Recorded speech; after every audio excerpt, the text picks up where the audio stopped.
13 साल होने के बावजूद भी आज तक लोग परेशान है, ना तो भाड़ा मिल रहा है ना घर। नारी विच सारी है कि सारी विच नारी है कि नारी ही सारी है कि सारी ही नारी है, बात समझ में नहीं आ रही है। आज ऐसा हो गया है, पड़ोसी का दुश्मन बना है। जैसे कमेटी भी हमारे आदमी है। कब दफन हो जाते थे, हमारा कब क्या हो जाता था, यहाँ पे कुछ मालूम नहीं रहता। कुछ बाकायदा कुछ कायदे से काम नहीं हो रहा है। देश की आर्थिक राजधानी कही जाती है मुंबई। इस मुंबई को कभी शंघाई बनाने का दावा किया गया, कभी इसे झोपड़पट्टी मुक्त करने का दावा किया गया। और ये सपना था हिंदू हृदय सम्राट शिवसेना प्रमुख बाला साहेब ठाकरे का कि मुंबई के झुग्गी बहुल इलाके में रहने वाले 40 लाख झोपड़ावासियों का उत्थान हो सके, उनके झोपड़े के बदले उन्हें मुफ्त में फ्लैट मिल सके। लेकिन दुर्भाग्य इस बात का है कि जब से झोपड़पट्टी पुनर्वसन योजना की शुरुआत आर्थिक राजधानी मुंबई में हुई है, तब से लेकर अब तक काम तो कुकुरमुत्तों की भांति शुरू हुआ, लेकिन एक भी पूरा नहीं हो पाया। गरीब जनता जो रोज कुआं खोदो रोज पानी पियो की तर्ज पर जीवन यापन करती है, उसकी दरकार होती है कि उसे सरकारी योजना का लाभ मिले, उसे विकट से विकट परिस्थिति से निजात मिलते हुए अपने झोपड़े से फ्लैट में जाने का मौका मिल सके। लेकिन ऐसा हो नहीं पाता, क्योंकि अलग अलग इलाकों में अलग अलग योजनाएं क्रियान्वित की गई, शुरुआत हुई, लेकिन औंधे मुंह गिर गई।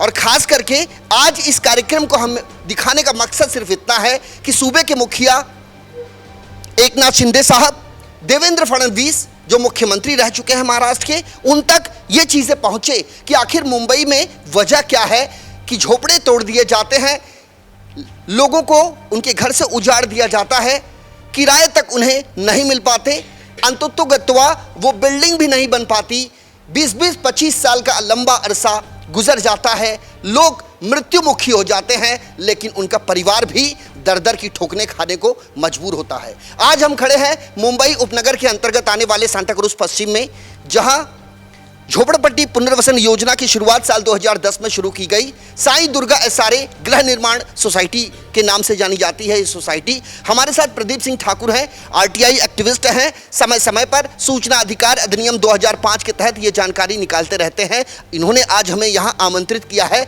इस कार्यक्रम को शुरू करने से पहले वीडियो जर्नलिस्ट FS पटेल साहब से गुजारिश करेंगे कि अपने कैमरे में इन तमाम लोगों की तस्वीरें कैद करें। ये आम मुंबईकर हैं जो अपने परिवार के साथ कई पीढ़ियां यहां गुजार चुके हैं। इनके इलाके में झोपड़पट्टी पुनर्वसन योजना की शुरुआत की गई, लेकिन वो योजना देखने के बाद ऐसा लगता है कि यहां के लोग अपनी बदहाली पर आंसू बहाने को मजबूर हैं और प्रशासकीय महकमे के अधिकारी मूक दर्शक बनकर तमाशा देखने का काम कर रहे हैं। हम सबसे पहले प्रदीप सिंह साहब के पास जाएंगे। प्रदीप सिंह ठाकुर साहब, सबसे पहले मैं आपसे ये जानना चाहूँगा कि आज जो मीटिंग आपने यहाँ बुलाई है, ये किस उपलक्ष्य में बुलाई है, और उससे पहले ये जानना चाहेंगे कि इलाका क्या है, रहीवासी कितने हैं, तकलीफ कहाँ हुई कि आज विकास कार्य नहीं हो पा रहा है? सर, यहाँ पे 250 के करीब लोग हैं और ये 2010 से 2016 और 2017 में यहाँ के सभी झोपड़े तोड़ दिए गए। 2017 के बाद हम लोगों को भाड़े के लिए हमेशा प्रॉब्लम हुआ और 2018 से बिल्डर ने टोटल भाड़ा बंद करके रखा है। कभी 4 आदमी को भाड़ा देगा किसी महीने में, किसी को 1 को देगा। इस हिसाब से किसी का 6 साल का बाकी है, किसी का 5 साल का बाकी है, किसी का 4 साल का, किसी का 2 साल का, और मोस्टली लोगों का भाड़ा 6 साल का 5 साल का बाकी है। लेकिन सिंह साहब, आप बता रहे हैं 5 साल 7 साल से उनका किराया मतलब भाड़ा बाकी है, तो वो कैसे रह रहे हैं अपने परिवार के साथ? इनकी हालत ऐसी हो गई है कि उनको आंखों से आंसू नहीं खून निकलते जो हमारे रहवासी है।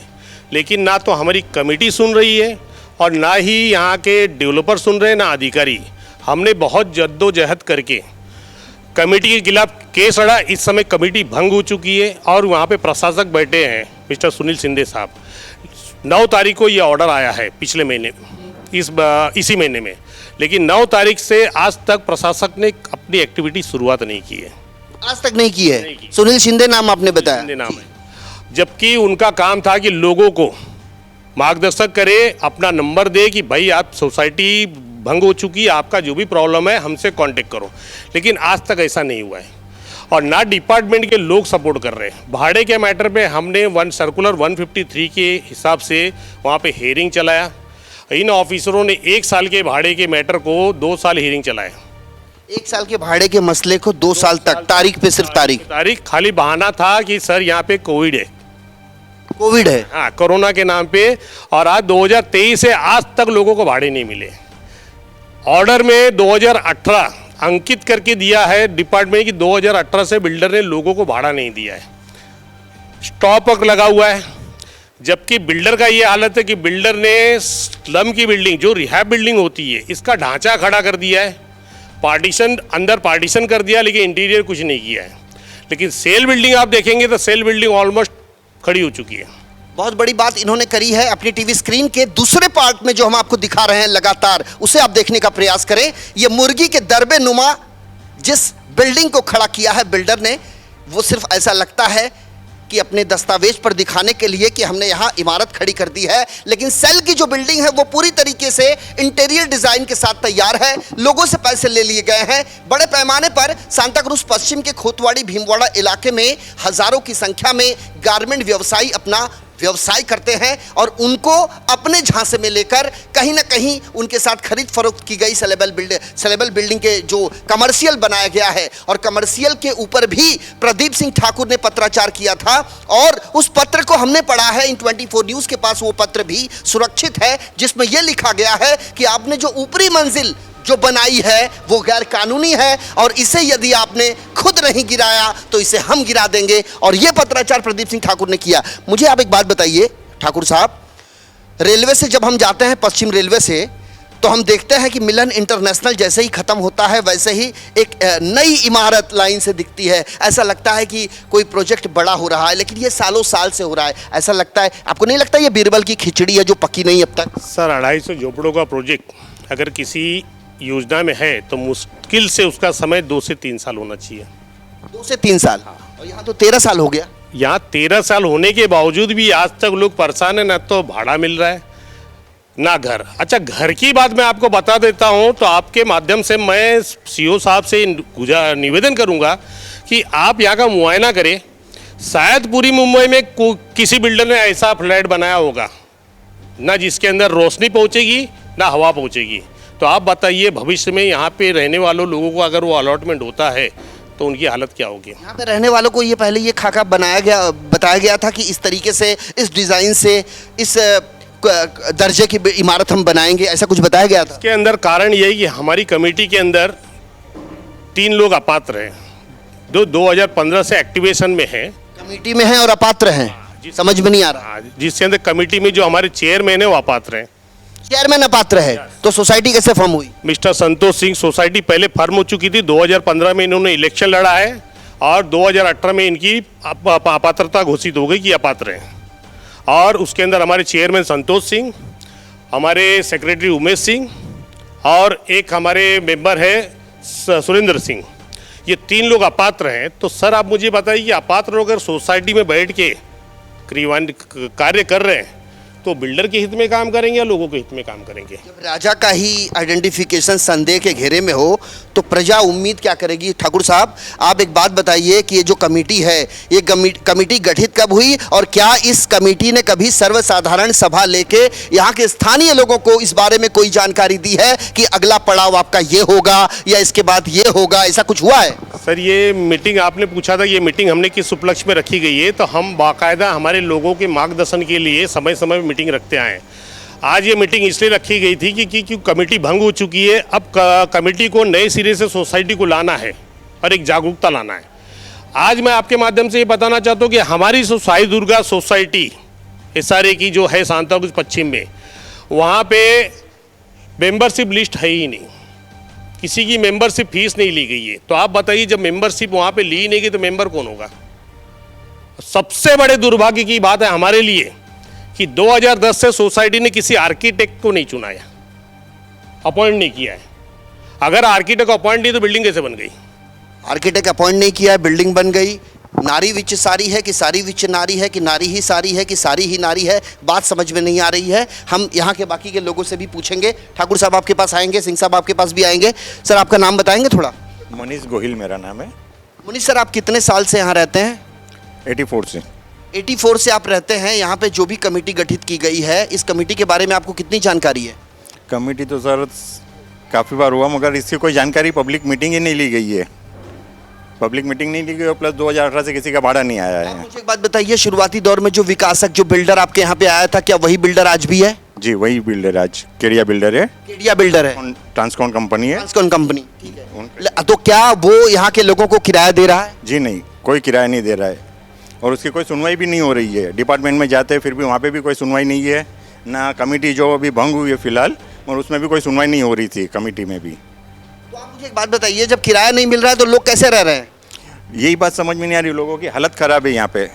झोपड़पट्टी पुनर्वसन प्राधिकरण के सीईओ साहब, सवाल आपसे भी है, क्योंकि बहुत महत्वपूर्ण पद पर आसीन हैं आप। नगर विकास मंत्रालय के अंतर्गत आता है झोपड़पट्टी पुनर्वसन प्राधिकरण, जिसके मुखिया मुख्यमंत्री स्वयं हैं।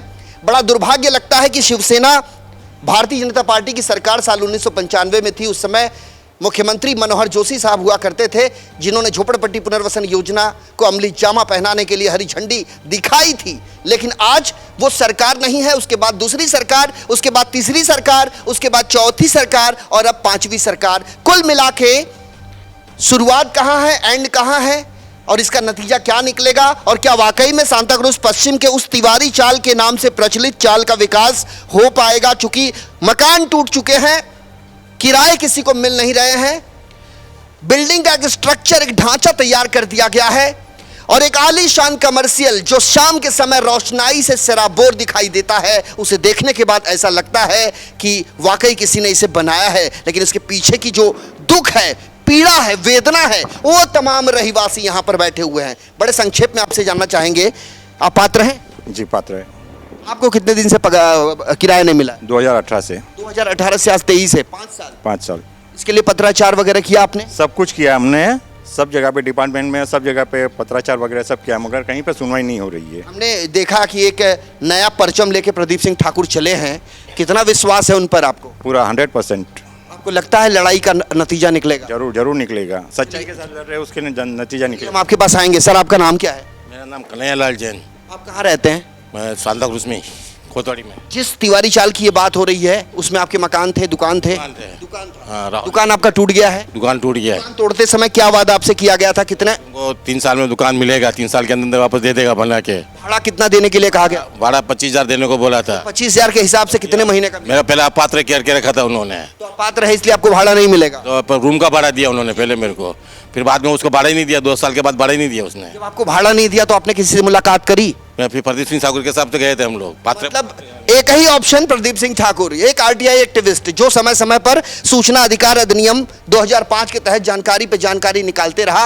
आरोप भी लगे उस पर, लेकिन कुल मिलाकर अब जो दिखाई दे रहा है, कहते हैं दर्पण झूठ नहीं बोलता, और हमारा भी मकसद किसी को नीचा दिखाना या डोमिनेट करना नहीं है। लेकिन हाँ, ये जो सच्चाई है, इस इन 24 न्यूज़ चैनल पर इसे तब तक हम प्रसारित करते रहेंगे जब तक इस पूरे मामले में पारदर्शिता नहीं आ जाती या जिम्मेदार अधिकारी इस मौके पर नहीं पहुंच पाते। बिल्डर के पास भी हम जाएंगे। केडिया बिल्डर साहब, ट्रांसकॉम कंपनी के आप सर्वा हैं, आपके पास जितने लोग मौजूद हैं उनसे भी हमारा सवाल होगा, चूंकि मसले को निराकरण करना है, इसे उलझाना नहीं है। सर, आपका नाम?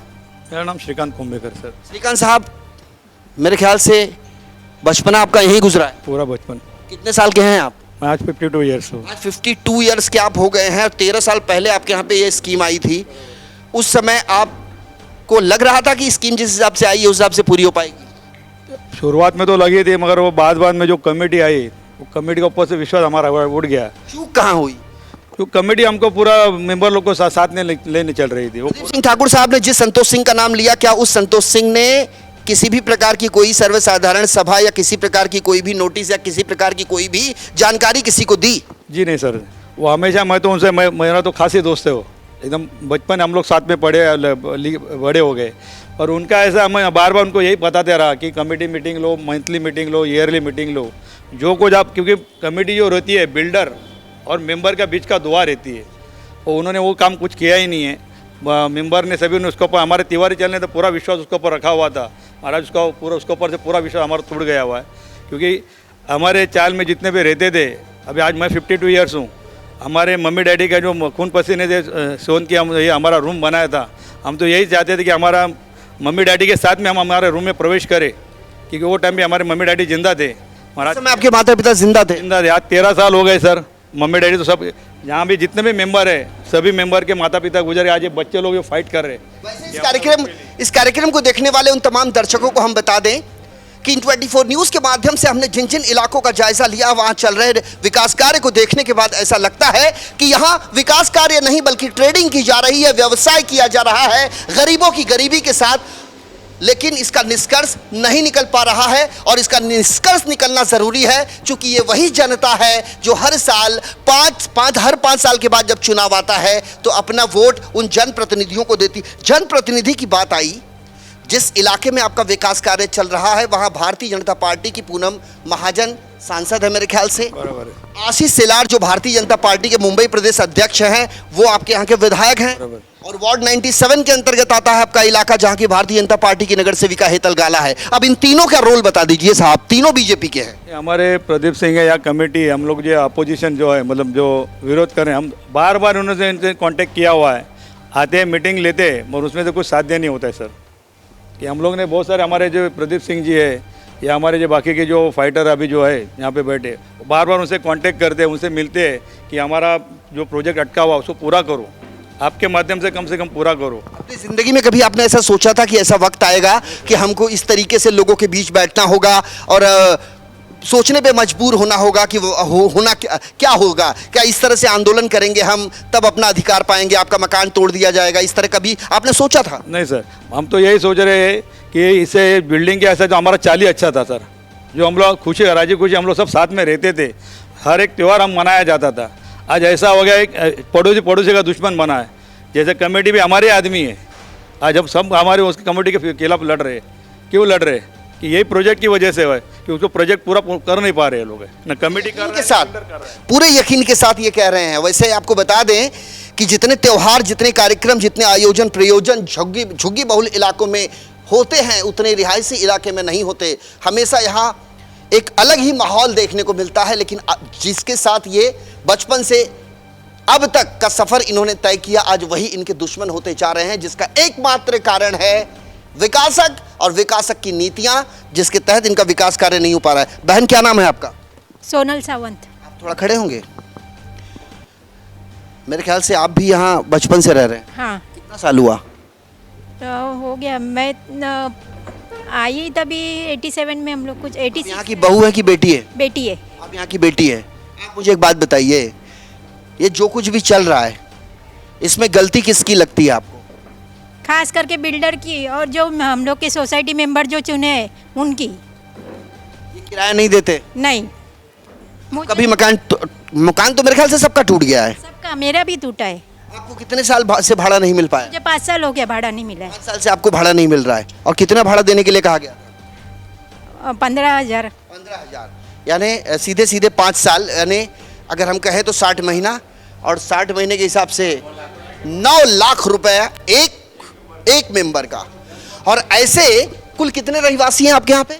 250 लोग यहाँ रहते हैं। 250 लोगों को अगर किराया देने का अगर आंकड़ा एक जोड़ा जाए तो ये कितने इसकी राशि जाएगी? ये 10 करोड़ रुपए बता रहे हैं।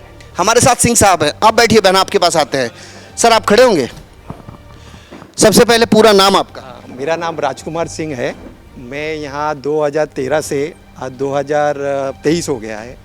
मैंने हाई कोर्ट, मंत्रालय, अपने सारे नेता, हर लोगों को यहाँ की अपनी जो तकलीफ़ें हैं लोगों की, और लोगों को भी मैंने 2013 से जब से मैं आया हूँ 38 के विषय में से लेके, भाड़े से विषय में लेके, सोसाइटी के विषय में लेके, मैंने इनको हर बार इनको समझाया है कि इस पद्धति में चलना चाहिए, इस पद्धति में चाहिए। आज जो ठाकुर जी का है और हमारे कुछ लोग हैं जो कि हमारे से जुड़े हुए हैं, कि उन लोगों ने इतनी मेहनत की है कि आज ये सारे लोग जिंदा है। नहीं तो हम लोग कब दफन हो जाते थे, हमारा कब क्या हो जाता था यहाँ पे कुछ मालूम नहीं रहता। दूसरे का साथ नहीं मिलता तो एक दूसरे का साथ नहीं है, यहाँ गलत फहमी फैलाई जाती है, गलत विषय फैलाया जाता है, कुछ क्लियरिटी कुछ किसी चीज़ के लिए नहीं। यहाँ पे जो लीगल होना चाहिए, ये सरकारी स्कीम है, यहाँ जो लीगल होना चाहिए उस लीगल से हमारे यहाँ नहीं चल रहा है। ये चीज़ के लिए मैं 2013 से आज 2023 तक आवाज़ उठा रहा हूँ और उसके लिए मैं सबको ये कर रहा हूँ। शुरुआती दौर में विकासक के साथ आपको हमने देखा है, और शुरुआत में जब आप विकासक के साथ थे तब का एक्सपीरियंस, और आज आप विकासक के खिलाफ झंडा बुलंद कर रहे हैं, अब का एक्सपीरियंस थोड़ा सा शॉर्टकट में। मैं विकासक के साथ लगा था, मैंने 38 के लिए लड़ाई लड़ी थी, तो वहाँ मैंने पहली बार सोसाइटी भंग कराई थी। तो सोसाइटी भंग कराने के बाद विकासक ने बोला था आके चाली में कि हम सब साथ में मिलके काम करेंगे। तो साथ में मिलके काम करने के लिए बोला था, हम बोले ठीक है। तो हमारी मांग यही थी, आप पहले प्लान बताओ, ट्रांजिट कैम्प बनाओ, ट्रांजिट कैम्प बनाओ और प्लान बताओ कि आप 250 लोगों को घर कैसे देंगे। और पहले हमारा मुद्दा था तबेले थे हमारे यहाँ पे, करीबन 50 मेंबर लोगों के थे, सिर्फ तबेले हैं। जो मेजर ऑफ द प्लॉट जो तबेले थे वहाँ पर, उनको आप क्या करोगे? तो उन्होंने बोला मैं पहले तबेले खाली करूँगा, ट्रांजिट कैम्प दूंगा और फिर लोगों को खाली करूँगा। तो हमारा विषय था, जब मैं चालू किया था तो उस समय 150 लोग पात्र थे, 250 लोग में से 150 पात्र थे और बाकी के 100 लोग ने फॉर्म नहीं भरा था। हमने बाकी के 60-70 लोगों का फॉर्म भराया, उसके अंदर से मात्र 13-14 लोग पात्र हो गए, जो है 2014 के बाद, और बाकी के लोग अपात्र रह गए। तो उसके बाद उनका यही मुद्दा था कि मैं पात्र कराऊंगा और ये घर खाली करो तो मैं पात्र कराऊंगा। और बिल्डर ने कहा तो 38 की नोटिस कुछ 40 आदमियों पे उन्होंने लगाई। तो हम सब लोग हाई कोर्ट गए, तो हाई कोर्ट में उन्होंने ये मुद्दा रखा कि बाकी के 70 लोग, बलडोटा मैडम थी चीफ जस्टिस, कि बाकी के 70 लोग जो 2010 से बिना प्लान देके बिना पेपर देके खाली चले गए हैं, उनका क्या होगा? वो सवाल चीफ जस्टिस ने मुझसे पूछा। तो बोला आप अगर हो तो आप 80 लाख रुपया भरो तो मैं इनको रियायत दे देती हूँ। वहाँ पे उनके मेजर काउंसिल जो खड़े थे, वहाँ हाई कोर्ट में उन्होंने अपनी ये रखी, हम लोग गरीब लोग हैं, हमारा जो काउंसिल था बोल नहीं पाया और हमको करके हमारे खिलाफ ऑर्डर हुआ। 40 लोग का रूम टूटने के बाद वहाँ पे रातों रात 150 आदमी लोग ने अपने दूसरा दिन खाली कर दिए रूम, डर के मारा कि मतलब हम क्या करें क्या नहीं करें, उसमें ये करके। और उस समय नई कमेटी भी आ गई थी, नई कमेटी वाले लोग ने भी लोगों को गुमराह किया, डराया और ये करके ये किया। तो आज जो विषय है ये सोसाइटी का विषय है, लोगों का विषय है। इसमें लोगों को खुद जागरूक रहना चाहिए क्योंकि इनका खुद का घर है, खुद का हर चीज़ है, मगर ये लोग खुद जागरूक नहीं रहते हैं, कुछ अपना काम बरोबर नहीं करते हैं। इसी की वजह से एक बात मुझे बताइए, एक आम जनता वो तो बहुत ज़्यादा गुमराह है, उसे जानकारी किसी चीज़ की नहीं है, अपना परिवार कैसे पालना है ये तो उसी में उलझे रहते हैं। और ऐसे में इतनी बड़ी समस्या बिल्डर के द्वारा, गृह निर्माण सोसाइटियों के द्वारा, यानी घुमा फिरा के वहाँ आज तक डेवलपमेंट नहीं हो पाया है, मतलब उसको मूर्त रूप नहीं दिया गया है अभी तक। जिम्मेदार किसको ठहराते हैं आप, बिल्डर को कि गृह निर्माण सोसाइटी को कि सीओ एसआरए को, एसआरए प्राधिकरण को? देखिए, सोसाइटी का जो काम रहता है, बेसिक सोसाइटी ही हम डेवलपर को लेके आती है, एसआरए को, अधिकारी को भी लाने वाला काम सोसाइटी और पब्लिक का रहता है। आप 2010 से पेपर देख लीजिए, आपको मैं एक विषय बताऊंगा। 2005 में जो आदमी मर गया है वो 2009 की मीटिंग में आके यहाँ पे उसने कंसर्न दिया है बिल्डर को अपॉइंट करने का। कैसे पॉसिबल? पॉसिबल है। उसके लिए बाकायदा पुलिस स्टेशन में कंप्लेंट किया गया, उसके लिए बाकायदा सब कुछ किया गया, मगर ना सोसाइटी की कमेटी सुन रही है, ना यहाँ के लोग सुन रहे हैं, खाली लोगों को गुमराह किया जा रहा है। सभासद हो, आपको घर मिलेगा, आपको क्या मिलेगा, मगर कुछ बाकायदा कुछ कायदे से काम नहीं हो रहा है। और वहाँ जो कायदे से काम करने जा रहे हैं तो वहाँ लोगों को डराया जा रहा है कि उनके साथ मत जाओ, इनके साथ मत जाओ, आपका ये हो जाएगा, वो हो जाएगा, वो चीज़ है। आज ये जो काम सोसाइटी के कमेटी को करना चाहिए, जो आज प्रदीप जी है, हम लोग हैं, हमारी टीम है 1500 लोगों की, वो कर रही है। हमने 2020 में कमेटी को बोला था, आप स्पेशल जनरल मीटिंग बुलाइए, आप ठहराव पास कीजिए और बिल्डर के अगेंस्ट में बोलिए भाड़ा क्यों नहीं दे रहा है, और सीओ एसआरए से मिलिए कि आप कार्रवाई कीजिए। मगर आज 2020 से 2023 होने आया है, आज तक ये लोग ने कोई मीटिंग बुलाई नहीं, ना कार्रवाई की। और आपको ये बताने को ये हो रहा है कि एजीएम का रूल है कि हर साल होनी चाहिए। आज हमारे यहाँ 5 साल से एजीएम नहीं हुआ है, 5 साल के पहले हुआ था। 5 साल से हमने जब 2017 में उसको भंग करने के लिए क्या कहते कार्रवाई की थी, तो उन्होंने 2 साल की ऑडिट रिपोर्ट और एजीएम बता दी थी। वो एजीएम था कि एसजीएम था? वो एजीएम था। वो एजीएम जो हर साल होता है, वो वहाँ पे दिखा के कि देखो हम एजीएम ले रहे हैं, ये ले रहे हैं, कि बाकायदा ये चीज़ है, हमारी कार्रवाई ये है। तो वहाँ पे मंत्रालय में जाके 152 मैंने आदेश लाया है कि भाई ये जो थोड़े लोग हैं, ये जैसे ये लोग अपनी चीज़ों के लिए ये गलत अफवाह करें, इनको काम करने दीजिए। आज मुझे उसी मंत्री से सवाल है कि आज जो 5 साल में लोगों की अवस्था हुई है, उसका जिम्मेदार कौन? उसका जिम्मेदार कौन? जो सवाल इनका है अपनी जगह पर जायज़ है। वैसे ये चीज़ शुरू हुई है मंत्रालय से, उसके बाद प्रशासनिक महकमा है एसआरए प्राधिकरण। एसआरए प्राधिकरण में एलओआई दिया जाता है विकासकों को। मुंबई के जितने इलाकों में झोपड़पट्टी पुनर्वसन योजना के अंतर्गत विकास कार्य चल रहा है, वहां दाल में काला नहीं बल्कि पूरी की पूरी दाल काली है। यदि यूं हम कहें तो इसमें कोई अतिशयोक्ति नहीं होगी।